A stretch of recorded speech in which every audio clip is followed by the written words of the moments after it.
ციფრი 3-ის უცნაური თავგადასავალი. ერთ დილით ლიზის დედიკომ ლამაზი წითელი ბუშტი აჩუქა.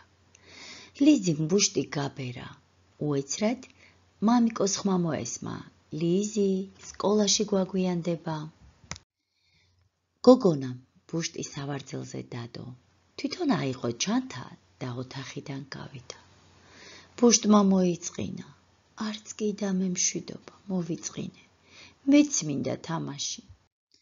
ნეტა სულ მარტო უნდა ვიყო სახლში. აეშალა ფიქრები ბუშტს.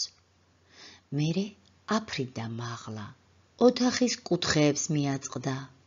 უეცრად სარკმლიდან ნიავმა დაუძახა. აქეთ წამოდი. ბუშტი სარკმლისკენ გაფრინდა. აი, ცოტაც და გარეთ ითამაშებს ნიავთან. მაგრამ ვაი, ბუშტი სარკმლში გაიჭედა. მოდი, მოგეხმარო, ჩასჩურჩულა ნიავმა. ბევრს ეცადა, მაგრამ ბუშტს ძვრაც ვერ უყავ. ახლა დასახმარებლად ქარი მოიყვანა.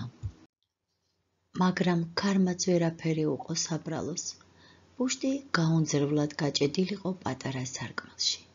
ვერც უკან ბრუნდებოდა და ვერც ნიავს მიჰყვებოდა სათამაშოდ.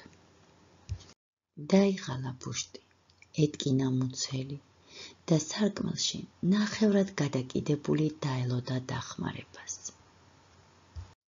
გაკვეთილების დასრულების შემდეგ მამამ ლიზის სახლში წაიყვანა. გოგონამ ოთახში შესვლისთანავე ბუშტი სარკმელში გაჭედილი დაინახა. ფრთხილად მოკიდა ხელი და გაანთავისუფლა. ის რა მოგსვლია, მაგრამ არა უშავს, მე ასეთიც მომწონხარ.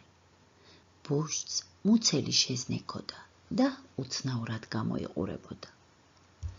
ლიზიმ ლამაზი თოკი შეაბა ბუშტს, მეორე ბოლო ხელზე გაიკეთა ნასკვით და სასეირნოდ გავიდა. ბუშტი აფრინდა მაღლა. ნიავმა შენიშნა გათავისუფლებული მეგობარი, მასთან ერთად თამაში და ფრენა დაიწყო. ლიზის ძალიან შეუყვარდა უცნაური ბუშტი, რომელიც თავისი სიცილქით სამიანს დამსგავსებოდა.